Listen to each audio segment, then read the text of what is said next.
नमस्कार विद्यार्थी मित्रहो, मी प्राध्यापक Rohidas Sonawane, new arts commerce and science कनिष्ठ महाविद्यालय अहमदनगर, विषय समाजशास्त्र. पहिलं प्रकरण आपण पाहणार आहोत भारतीय समाज याचा परिचय. या प्रकरणामधील शिक्षण पद्धती, समाज जीवन, शहरीकरण हे 3 मुद्दे पाहणार आहोत.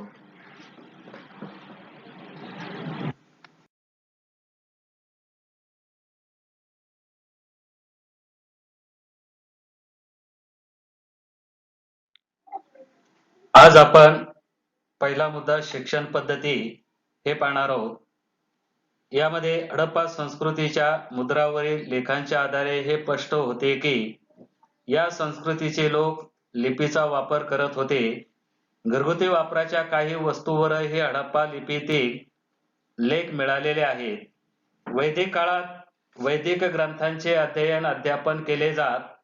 वैदिक साहित्य हे संस्कृतमध्ये होते.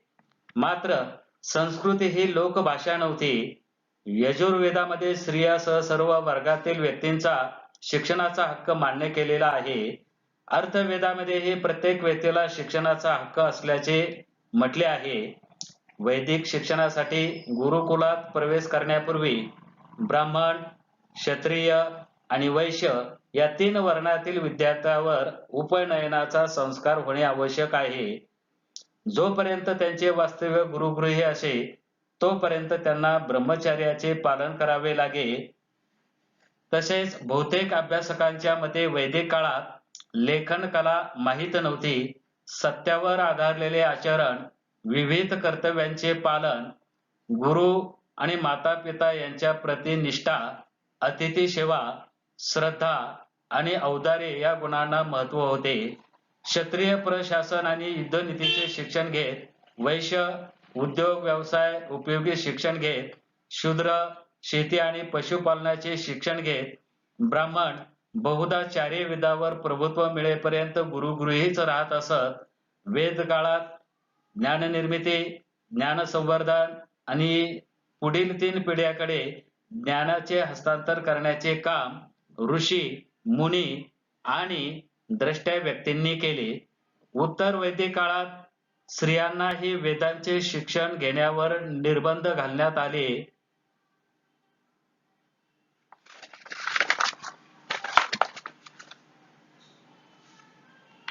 वर्धमान महावीरांना केवलीन सर्वज्ञ पदाची प्राप्ती झाल्यानंतर ते महावीर आणि जीन म्हणून ओळखले जाऊ लागले.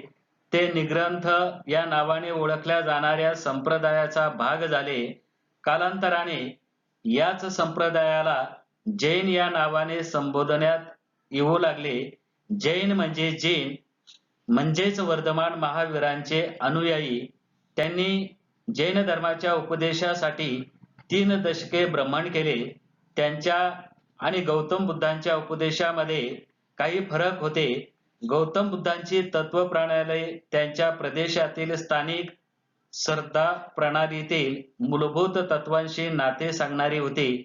उदाहरणार्थ, तत्कालीन चैत्य हे पृथ्वीतत्व आणि भूतमात्रांची स्थानके असल्याचे मानले जात.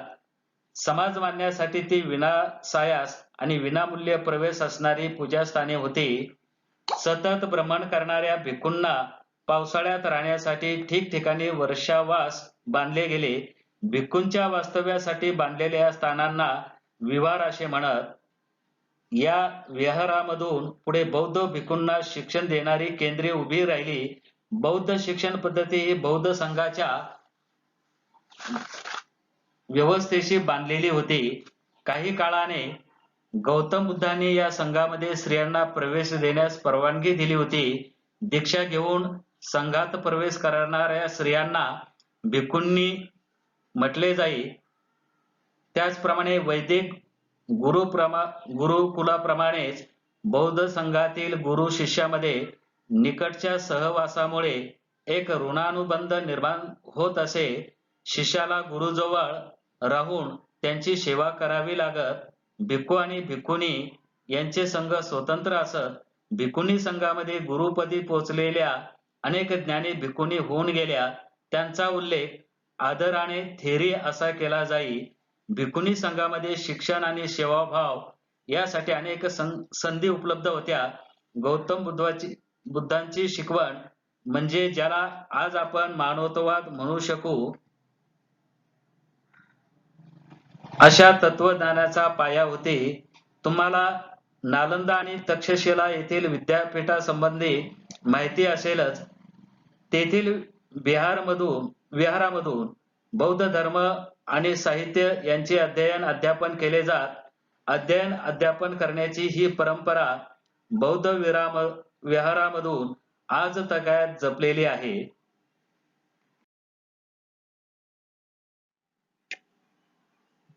चार वर्णामध्ये ब्राह्मण वर्णामध्ये पुरोहित, शिक्षक, बुद्धिजीवी यांचा समावेश होत. क्षत्रिय वर्णामध्ये राज्यकर्ते आणि योद्धे यांचा समावेश होत. वैश्य वर्णामध्ये व्यापारी, व्यावसायिक, शेतकरी यांचा समावेश होत. तर शूद्र वर्णामध्ये हीन व हलक्या दर्जाची कामे करणारी यांचा समावेश होत. वैदिक शिक्षणासाठी गुरुकुलात प्रवेश करण्यापूर्वी जी वर्ण व्यवस्था होती त्यामध्ये ब्राह्मण हे चारही वेदांचे शिक्षण घेत, क्षत्रिय प्रशासन आणि युद्धनीती करत, वैश्य उद्योग व्यवसाय करत, तर शूद्र शेती पशुपालन व्यवसाय करत.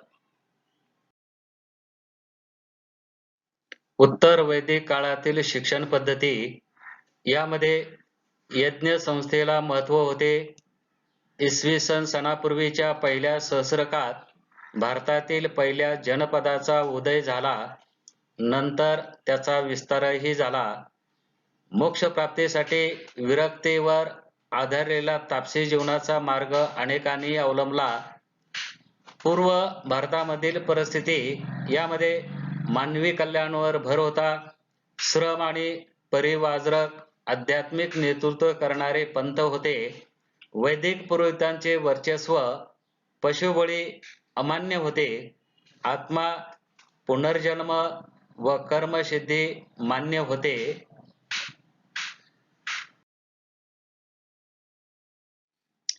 तसेच थोड्या वेळापूर्वी सांगितल्याप्रमाणे वर्धमान महावीर म्हणजे केवलीन पदाची प्राप्ती झाल्यानंतर ते महावीर आणि जीन म्हणून ओळखले जाऊ लागले.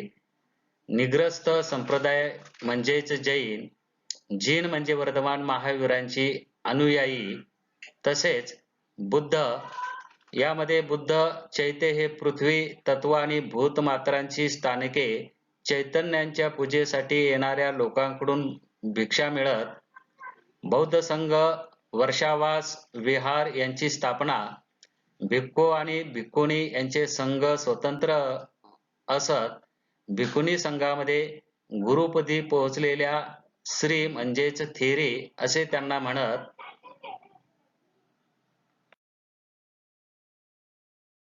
यानंतर आपण संगम काळातील शिक्षण हे पाहणार आहोत. संगम काळातील शिक्षण व्यापक होते. ते धर्म, जात या गोष्टीवर अवलंबून नव्हते. तसेच ते एखाद्याच समाजाची मिरासदारीही नव्हते. व्याकरण, काव्य, गणित, खगोलशास्त्र आणि ललित कला, संगीत, नृत्य, नाट्य, चित्रकला, शिल्प आणि स्थापत्य हे अभ्यासाचे खास विषय होते.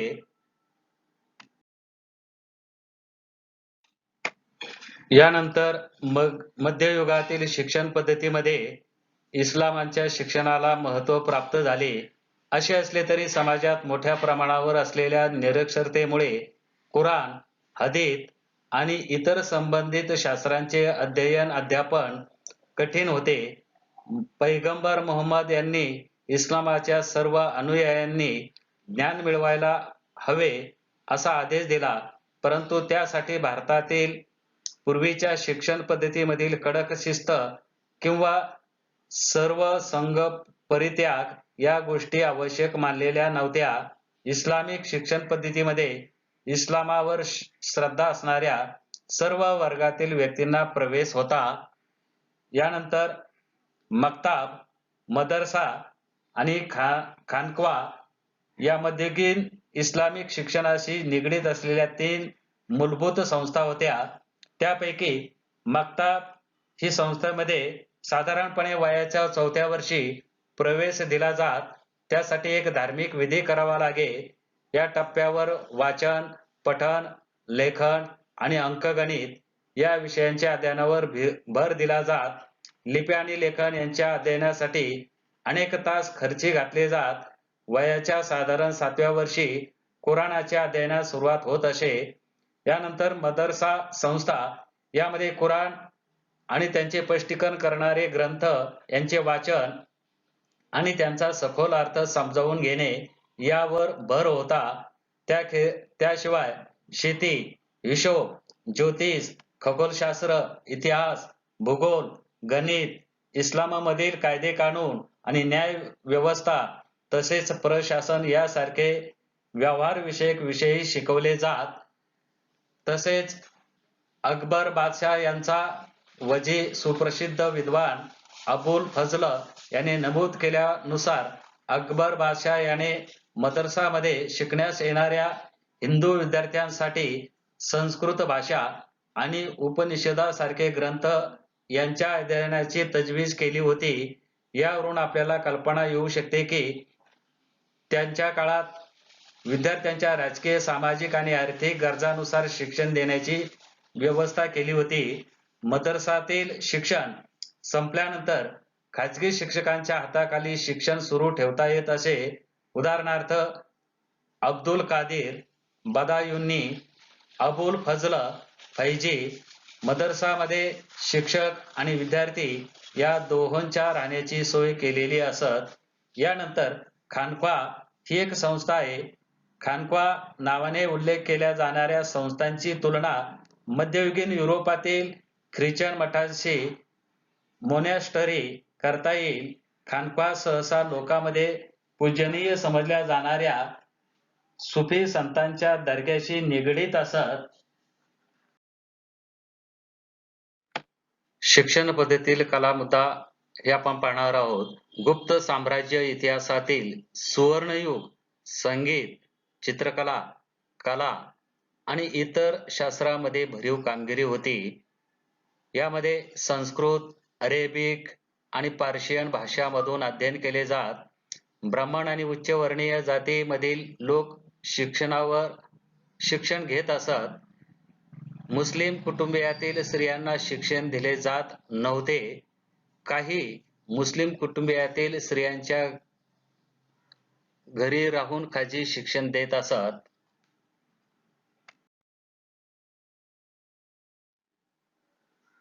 यानंतर आपण दुसरा मुद्दा समाज जीवन हे पाहणार आहोत. हडप्पा संस्कृती तेथील सुनियोजित नगरे होती. झाकलेली गटारे होती. अतिरिक्त धान्याच्या साठवणीची कोठारे यासाठी ओळखली जात असत. मोहनजोदडो येथील महास्नानगृह हे तेथील सामूहिक जीवनाचे एक निदर्शक आहे. हडप्पा संस्कृतीच्या स्थळांच्या उत्खननातून पुढे आलेल्या पुराव्याच्या आधारे असे दिसते की तेथील समाजात कौशल्य आधारित व्यावसायिकांचे वर्ग होते. मात्र या विभागागणित उच्च नीतीची उतरंड नव्हती. या वर्गामध्ये गावकरी, कारागीर, व्यापारी, मासेमारी करणारे धर्मगुरू, प्रशासक, कलाकार, विणकर इत्यादींचा समावेश होता.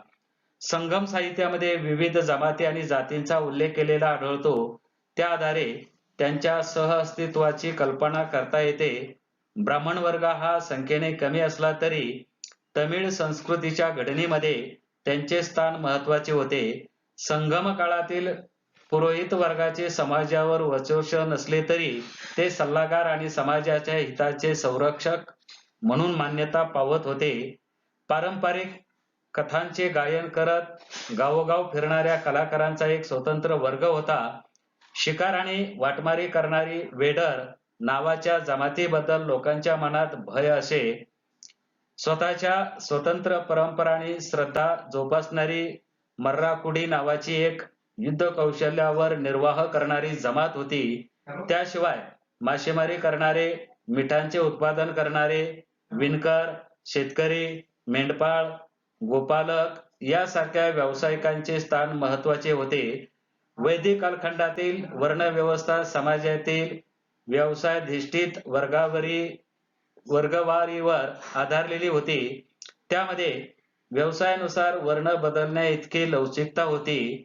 वैदिक कालखंडाच्या उत्तरार्धात मात्र यात बदल होत गेले आणि अधिक कडक निर्बंध असलेली पावित्र्य व विटा या कल्पित गोष्टीवर उभारलेली जाती व्यवस्थेची उतरंड प्रस्थापित होत गेली. अन्न, पाणी यांचे प्रशासन करणे, पोशाख, व्यवसाय, पूजा पद्धती, सामाजिक व्यवहार, प्रवास इत्यादी सर्व गोष्टींवर या कल्पनांचा पगडा होता. हिंदू तत्वामध्ये परमेश्वर प्राप्ती आणि मोक्ष प्राप्तीसाठी मार्ग सांगितले होते.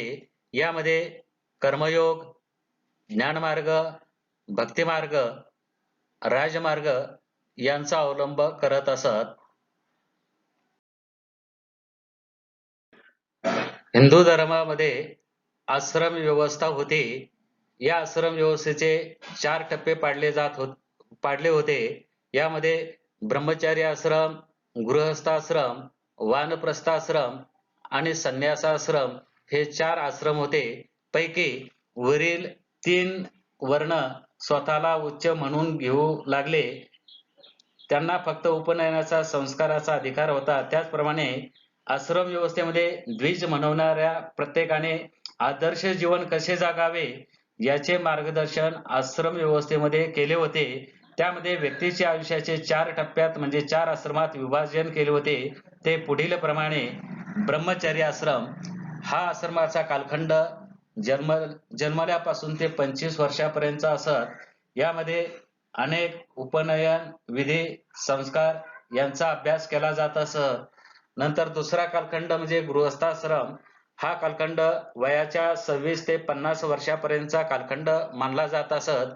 यामध्ये विवाह करून गृहस्थाश्रमी सर्व जबाबदाऱ्या पार पाडाव्या लागत असत. तिसरा कालखंड मध्ये वानप्रस्थाश्रमाचा कालखंड हा वयाच्या 51 ते वयाच्या 75 वर्षापर्यंत असत.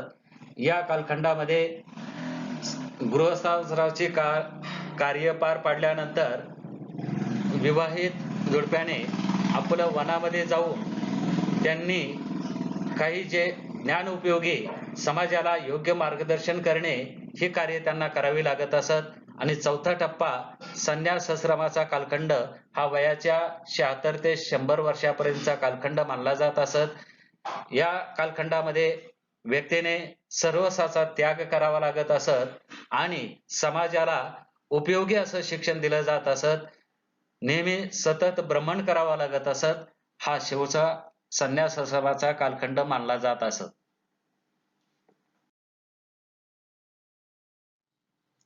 त्यानंतर गुप्त सत्तेचा काळ. यामध्ये हा भारतातील अभिजात संस्कृतीचा काळ समजला जातो. सर्व क्षेत्रामध्ये समृद्धी.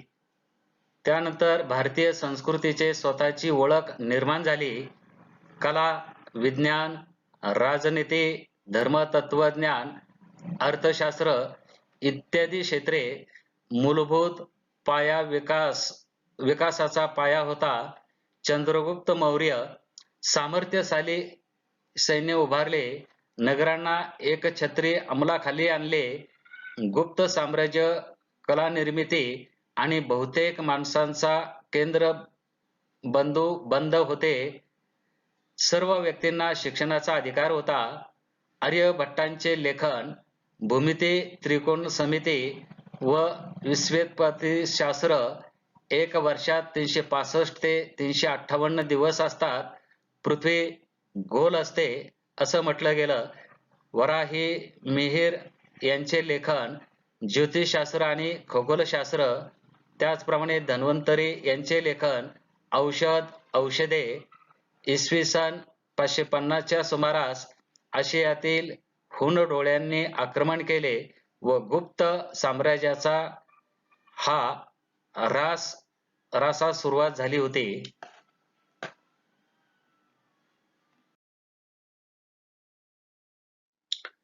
दुसऱ्या नागरीकरणाचा कालावधी हळूहळू गुप्त साम्राज्याचा विस्तार एवढा वाढला की त्या विस्तीर्ण प्रदेशावर मध्यवर्ती सत्तेला नियंत्रण ठेवणे कठीण झाले आणि छोटी छोटी राज्ये स्वतंत्र होऊन साम्राज्याचे विघटन झाले. त्यामुळे इसवी सन 550च्या सुमाराला मध्य आशियातील हुन टोळ्यांना भारतावर आक्रमण करणे शक्य झाले आणि सुमारे इसवी सन 650 पर्यंत गुप्तांची सत्ता उतरणीला लागली. नंतर दुसऱ्या नागरीकरणाच्या काळात सामाजिक राजकीय नियमावर प्रकाश टाकणाऱ्या नीतिशास्त्र आणि धर्मशास्त्र या विषयावर अनेक ग्रंथ लिहिले गेले. गुन्ह्यासाठी दिल्या जाणाऱ्या शिक्षांची तीव्रता गुन्हेगारांच्या जातीनुसार कमी जास्त होत असे. जाती व्यवस्थेमधील विषमता अधिक तीव्र होऊन शूद्रांचा दर्जा केवळ उच्चवर्णीयांना सेवा पुरवण्यापुरता मर्यादित झाला. त्यामध्ये कारागीर, शेतमजूर, दास इत्यादींचा समावेश होता. कुटुंबातील नातेसंबंधाची वीण पूर्वीप्रमाणेच घट्ट होते, परंतु पितृप्रधान कुटुंबातील पुरुषी वर्चस्व अधिकच वाढले आणि त्याचबरोबर स्त्रियांची परिस्थिती ही उत्तरोत्तर अधिकाधिक वाईट होत गेली.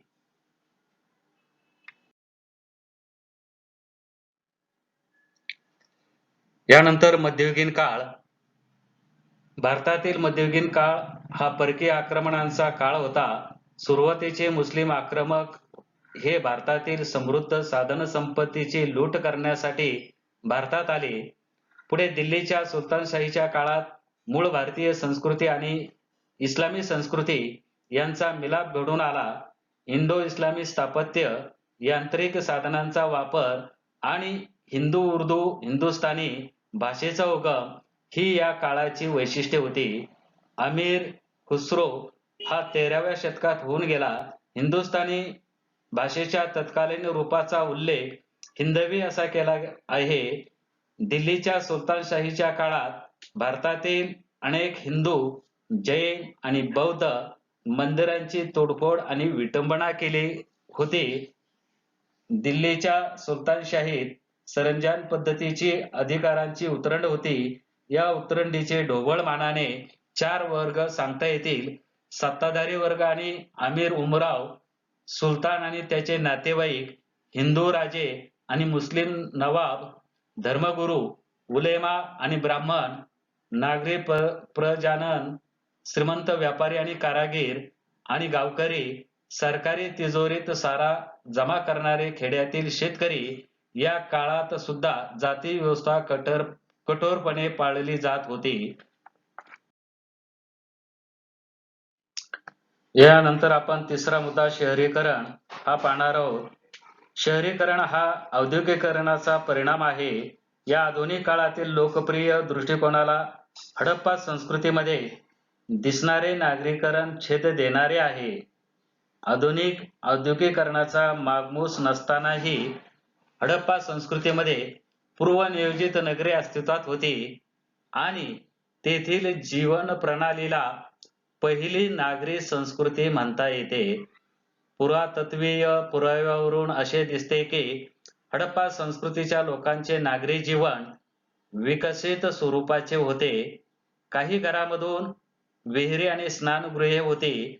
नगरामध्ये बंद आणि भूमिगत गटारे देखील होती.